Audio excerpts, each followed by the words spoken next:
دہرانا ایک واقعہ شاید آپ نے کسی اور سے سنا ہو، شاید مجھے سے سنا ہو، لیکن سن لیجئے۔ یہاں تک روایات میں ہے کہ جب جناب فاطمہ بنت اسد مادر امیر المؤمنین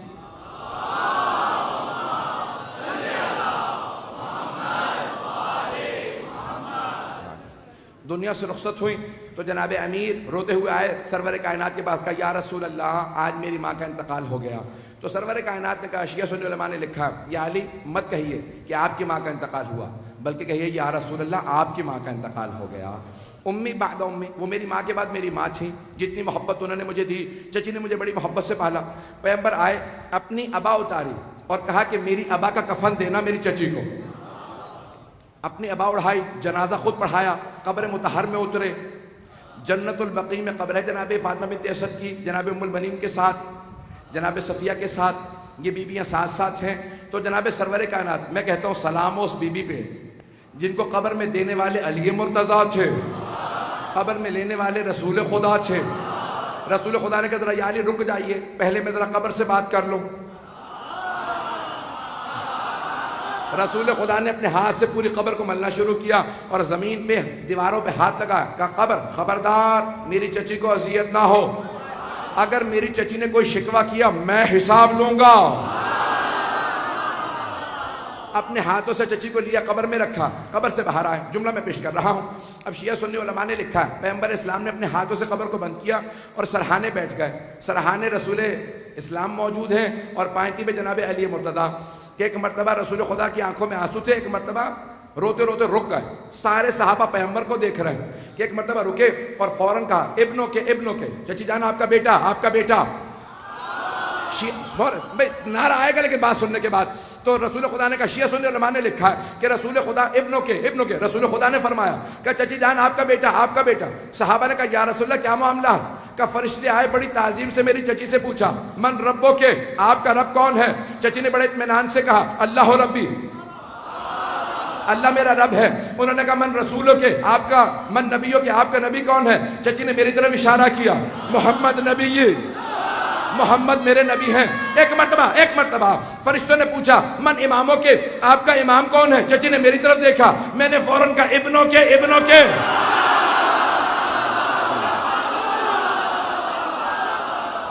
جیسے ہی فرشتوں نے پوچھا کہ آپ کا امام کون ہے تو چچی نے میری طرف دیکھا، میں نے فوراً کہا چچی جان کہہ دیجئے میرا بیٹا ہی میرا امام ہے۔ او مسلمانوں، وہ جناب فاطمہ بنت اسد جو ولادت کے لیے کعبے میں گئی ہوں، جب جناب امیر کی والدہ کا علی کی ولایت کے بغیر گزارا نہیں ہے تو پھر تیرا میرا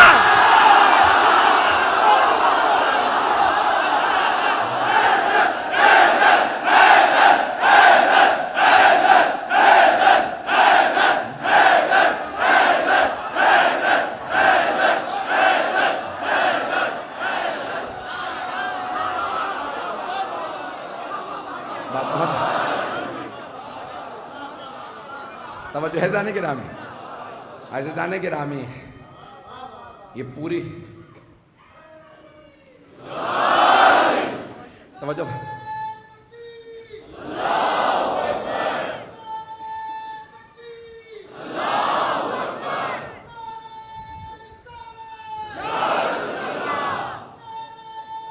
ماشاءاللہ بیٹا۔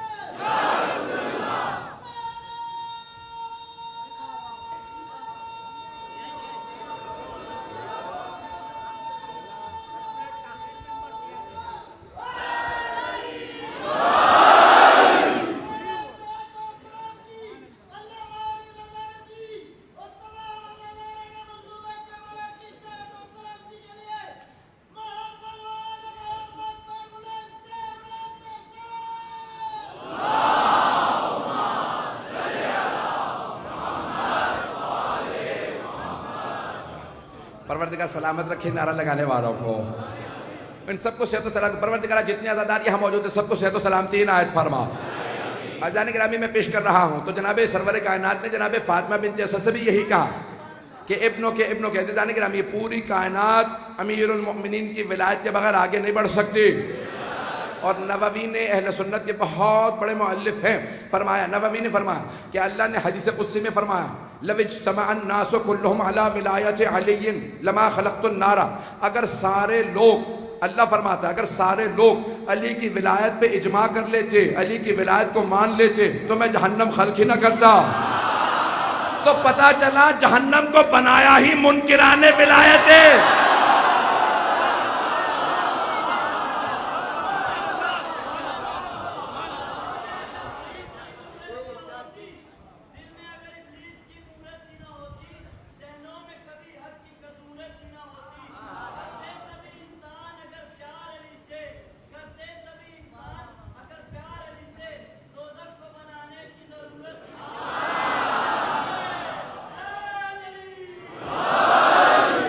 توجہ ہے جانے گرام، میں زیادہ وقت نہیں لوں گا، میرے ساتھ میں چلتا رہے، مطالب پیش کر رہا ہوں۔ جناب ابو طالب سے متعلق کچھ پیش کرنا چاہتا ہوں۔ جانے گرامی، اب جناب ابو طالب کے ایمان سے متعلق کچھ باتوں کو پیش کرنا چاہوں گا کہ ہمارے ہاں عقیدہ یہ ہے کہ خود ہماری تفاسیر میں، تفسیر صافی میں چھٹے امام سے روایت ہے کہ روز قیامت جب جناب ابو طالب اور جناب خدیجہ شفاعت کرنے پہ آئیں گے تو اگر مشرق سے لے کے مغرب تک لوگ جمع ہوں گے، وہ سب کی شفاعت کر دیں گے لیکن ان کا حق شفاعت ختم نہیں ہوگا، ان کا حق شفاعت ختم نہیں ہوگا۔ ایزان گرامی، جناب ابو طالب کی انگوٹھی کا جو نگینہ تھا اس پہ لکھا تھا آمنت باللہ ربن، میں اللہ کی ربوبیت کا قائل ہوں، اپنے بھتیجے محمد کی رسالت کا قائل ہوں، وبابن علی ولیًا، اور اپنے بیٹے علی کی ولایت کا قائل ہوں۔ یہ ان کی انگوٹھی کا نقش تھا۔ عزیزان گرامی، میں دو مطالب پیش کرنا چاہ رہا ہوں۔ محرم کا مہینہ ہے، پوری دنیا کے اندر یتیم پروری کو رائج کرنے کی کوشش کی جا رہی ہے۔ ہم سب کو دعوت دیتے ہیں یتیموں میں ظلم نہ کرنا۔ پیغمبر نے فرمایا ہے جو کسی یتیم کے سر پہ ہاتھ رکھے، جتنے بال اس کے ہاتھ تلے آئیں گے اتنے گناہ اس کے معاف ہو جائیں گے۔ یتیموں سے محبت کرنا، کبھی یتیم کے سامنے اپنے بچے کو بھی پیار نہ کرنا، بے انتہا احادیث ہیں، کیونکہ پیغمبر نے خود یتیمی کاٹی تھی۔ پیغمبر نے فرمایا کافل الیتیم کہاتین معی فی الجنہ، یتیم کو پالنے والا میرے ساتھ جنت میں ایسے جائے گا جیسے یہ دو انگلیاں ساتھ ساتھ رہتی ہیں۔ یتیم کو پالنے والا، ایک عام یتیم کو پالنے والا،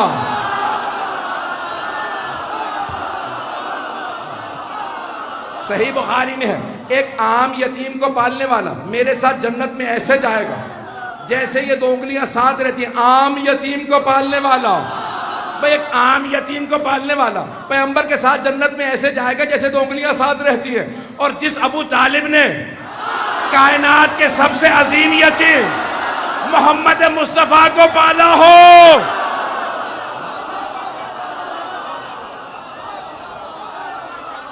ان سے متعلق کیا خیال ہے؟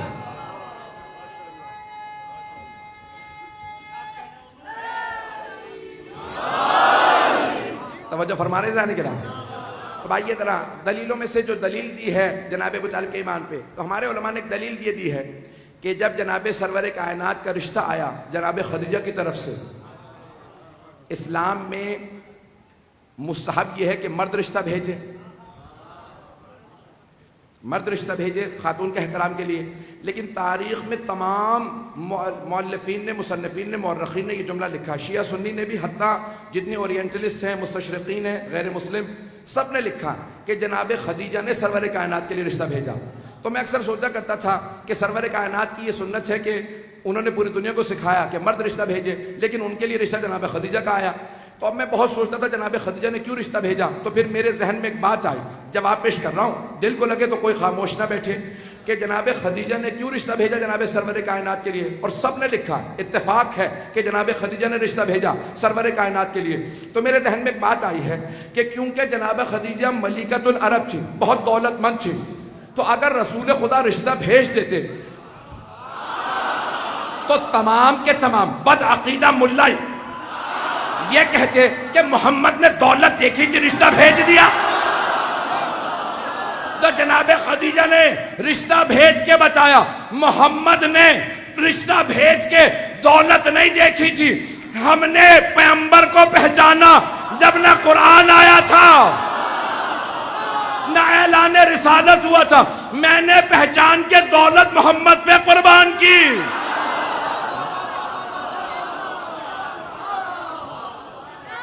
رشتہ آیا جناب خدیجہ کا، تو ایک مرتبہ جناب ابو طالب نے فوراً رشتہ آنے پہ کہا حضرت نفیسہ خاتون سے کہ میرے بھتیجے محمد سے مستقیماً بات کرو، ڈائریکٹ بات کرو۔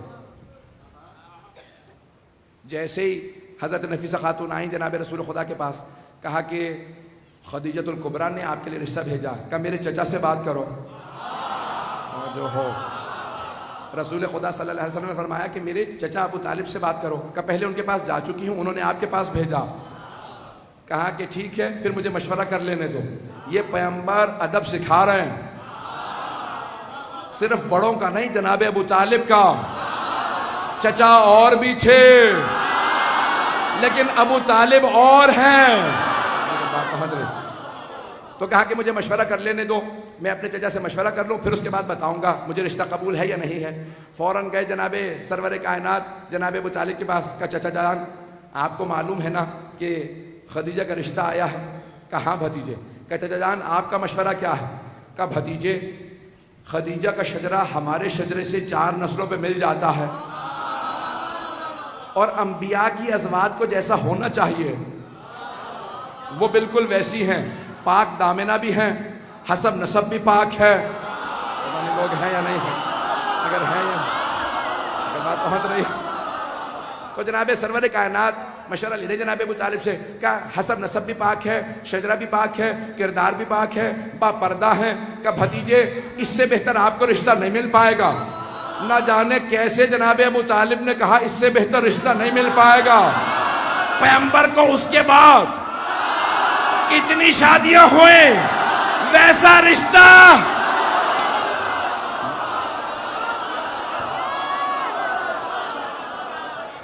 تو جناب ابو طالب نے کہا بھتیجے آپ کو اس سے بہتر رشتہ نہیں ملے گا، رشتہ قبول کر لیجئے۔ تو جناب سرور کائنات نے فوراً نفیسہ خاتون سے کہا ہمیں رشتہ قبول ہے۔ عزیزان گرامی پوری زندگی سرور کائنات صرف 2 چیزیں لینے گئے ہیں۔ اس جملے کو میں پورے اپنے خون جگر کے ساتھ پیش کروں گا۔ اللہ نے انبیاء کو بھی جب بلایا نا کتابیں دینے کے لیے، جناب موسیٰ سے کہا موسیٰ میں نے توریت بھیجنی ہے، کوہ طور پہ آ جاؤ۔ جناب عیسیٰ سے کہا جبل سعیر پہ آ جاؤ، انجیل نازل ہونے والی ہے۔ اللہ نے کتابیں بھی دی انبیاء کو، صحیفے بھی دیے، تو خود بلایا جہاں پہ اللہ نے بلایا تھا وہاں کتابیں نازل کی، لیکن اللہ نے پیغمبر کو قرآن کے لیے بلایا نہیں، جہاں جہاں پیغمبر گئے، جہاں جہاں پیغمبر جاتے تھے وہاں وہاں قرآن آتا تھا۔ پتہ نہیں میں پہنچا پایا یا نہیں۔ عزیزان گرامی اللہ نے نہیں کہا کہ آپ غار حرا میں آ جائیں، پیغمبر غار حرا میں گئے، اللہ نے وہاں قرآن بھیج دیا۔ گھر میں آئے وہاں قرآن بھیج دیا، جناب خدیجہ کے گھر گئے وہاں قرآن بھیج دیا، جناب ابو طالب کے گھر میں آئے وہاں قرآن بھیج دیا، جنگ میں گئے وہاں قرآن بھیج دیا، صلح میں گئے وہاں قرآن بھیج دیا، مسجد میں تھے وہاں قرآن بھیج دیا، عرش پہ گئے وہاں قرآن بھیجا، کسی کو دوش پہ لیا۔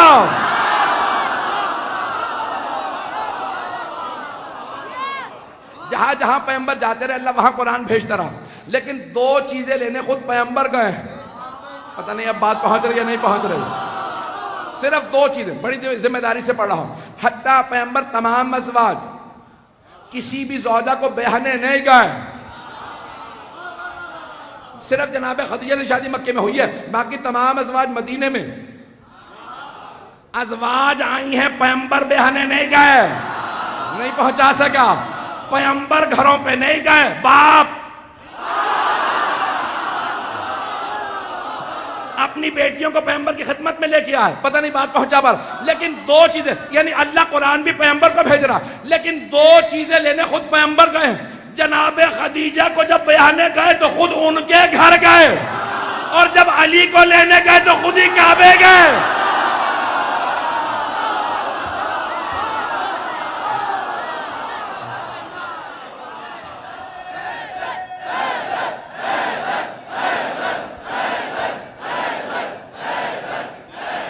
توجہ ہے، توجہ ہے۔ تو 2 ہستیوں کو خود پیغمبر لینے کے لیے گئے ہیں۔ تو ایک مرتبہ کہا رشتہ ہمیں قبول ہے اور ہم خود عقد کے لیے آئیں گے۔ تو سرور کائنات نے کہا چچا جان میرا عقد آپ پڑھیے گا۔ سارا مجمع نہیں پہنچا اور مجھے انگلی پکڑ کے پہنچانا آتا ہے۔ حضرت امام محمد تقی علیہ السلام.